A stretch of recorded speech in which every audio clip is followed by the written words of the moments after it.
responsable administratif, j'étais secrétaire général. Mais j'ai joué les missions là-bas, éteindre les feux, les crises. Et ce jour-là aussi, j'ai joué le même rôle. Je pense qu'à un moment donné, il faut des gens pour prendre les décisions, pour agir dans le but de sauver les autres. C'est ce que j'ai fait. Ma question est très claire. Lorsque vous agissez en tant que responsable administratif, c'est au bureau que vous devez travailler ou bien c'est sur le champ d'opération? Je prends l'exemple du chef d'état-major général des armées ou des chefs d'état-major particuliers ou du haut commandement de la gendarmerie, du haut commandant de la gendarmerie. Lorsqu'ils agissent en tant que responsables administratifs, c'est au bureau qu'ils agissent ou bien c'est dans les lieux de manifestation? Dès lors, d'abord, le schéma, vous avez suivi ce que j'ai fait le matin, ça c'est autre chose. Et quand j'ai attendu le coup de fusil, le fait de venir sauver les gens, si cela était un crime, je n'en sais rien, mais j'ai agi en tant que soldat. Et maintenant, là, même en baisse comme ça, s'il y a quelque chose qui se passe ici, avant que vous ne réagissiez, je serai le premier à réagir. Je suis formé pour ça. Je passe. Mon colonel, vous avez déclaré dans votre interrogatoire que vous aviez fait un compte-rendu au chef de l'État, le capitaine Moussa Dadis Camara, ce jour. Oui ou non? J'ai déjà répondu. D'accord. Techniquement, est-ce qu'il y a un compte-rendu sa mission? N'importe quelle mission, même une mission en cours d'action, même une mission spontanée qui tombe, quand il y a un fait qui se passe, surtout les faits de ce genre, je pense que donner une information à une autorité est un fait naturel. Nous, on donne l'information, c'est ce qu'on appelle dans nos jargons compte rendu. Il ne faut pas coller ça à autre chose. Si vous comprenez autre chose, je pense que j'ai déjà répondu à ça. Non, donner l'information et faire un compte rendu font deux. Nous, on ne donne pas l'information à un chef. Quand on est chef, on te fait deux comptes rendus. Voilà, mais le compte rendu suppose que vous on avez reçu une mission. On ne salue pas. Le compte rendu suppose que vous avez reçu une mission. Vous avez exécuté la mission et vous faites le compte rendu. Oui ou non? Pas du tout. Pas du tout. Il faut vous renseigner très bien. Je suis surpris, mon colonel. Je vous remercie, monsieur le président. Bonjour, monsieur Camara. Oui. Bonjour, mon cher ami. Mon colonel, et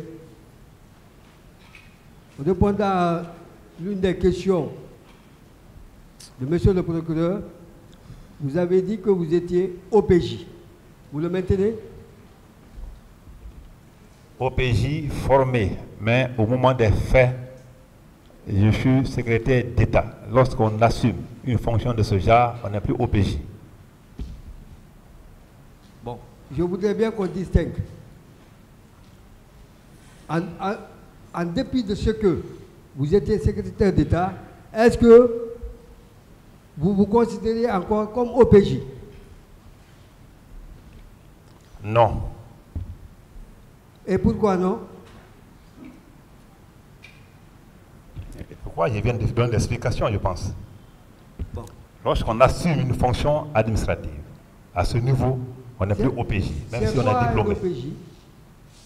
C'est quoi un OPJ? Je ne sais pas.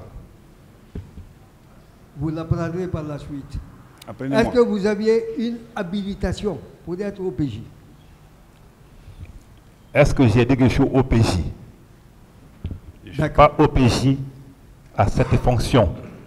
Si je suis OPJ diplômé, d'accord. Voilà, c'est ce qui m'amène à dire, je ne comprends vraiment pas pourquoi vous étiez présent dans ce stade. Secrétaire d'État, ministre, patron des services spéciaux, vous étiez versé dans la lutte contre la drogue, contre le grand banditisme, contre la criminalité. Vous étiez membre du CNDD. Comment se fait-il que, en toutes ces qualités-là, il n'y a que vous qui étiez là-bas, pendant qu'il y avait d'autres membres du CNDD? Qu'est-ce que vraiment qui vous a motivé à être présent là-bas ce jour-là? Moi, vraiment, je pose toujours cette question-là. Est-ce que cela a trait entre si je suis au PJ ou pas. Et j'ai bien expliqué cette question, ça a été bien compris, je pense que je reviens là-dessus. Bon, je ne suis pas d'accord, mais j'accepte votre réponse. D'accord, tant mieux. Et quel risque auriez pu vous auriez pu courir en revenant au stade, sauver d'autres personnes?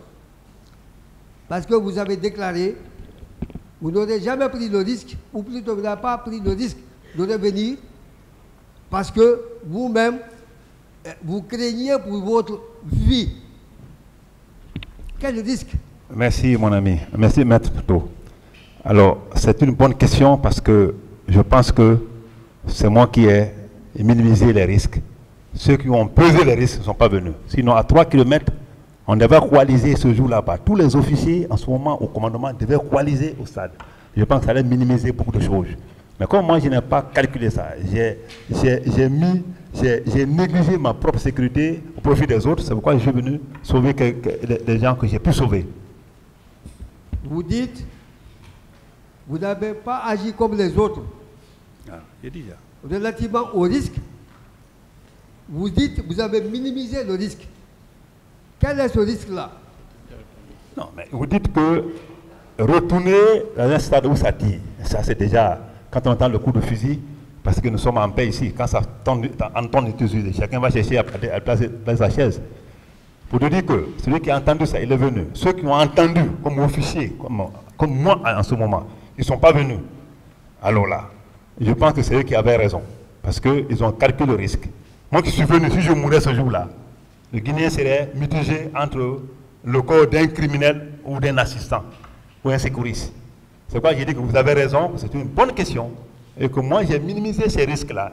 Malgré le dilemme que j'avais, j'ai décidé de faire le rôle de soldat, même mourir ou vivre, mais il faut sauver les autres. C'est ce que j'ai fait.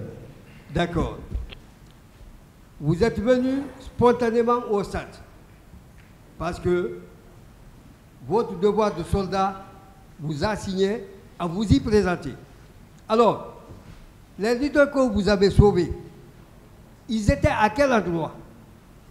Les leaders, ils étaient à quel endroit? Merci, j'ai déjà répondu à ça. Vous pouvez, s'il vous plaît? Non. D'accord. Ils étaient ensemble, les leaders que vous avez sauvés, ils étaient ensemble, ou bien chacun était de son côté? Ça aussi, ça a été répondu, monsieur. Maître, s'il vous plaît. Après les avoir sauvés, entre guillemets, puisque c'est votre devoir de soldat qui vous y a amené. Donc c'est une décision personnelle qui n'avait rien à voir avec vos grades et puis tout ce qui s'ensuit. Avez-vous rendu visite à un seul d'entre eux? Je n'ai pas compris. Vous les avez sauvés par humanisme, parce que c'est votre devoir de soldat qui vous a interpellé. Vous n'êtes pas venu au stade sur la base d'une mission. Donc, c'est humainement et votre devoir de soldat qui vous a interpellé, ce qui vous a permis de les sauver. On est d'accord? Alors, est-ce que par la suite, vous leur avez rendu visite? Lorsque ils ont été sauvés, comme ça a été dit, lorsque j'ai reçu de l'ordre du capitaine Dadis, accompagné de ses prémices Komara et Koutoubou Sano, lorsque ils ont été amenés à la clinique Pasteur, à ses frères lui, alors je suis resté là-bas longtemps, la nuit, parce que j'étais question de mettre un cordon sécuritaire. Vous pouvez demander Komara, il va vous le dire. Et j'ai mis un cordon sécuritaire jusqu'au matin. Et le matin, les négociations ont été négociées, les gens ont été amenés à l'étranger. On a fait tout à l'heure la lecture d'une note de service signée de M. Ibrahima Soli Keita, portant fermeture du stade.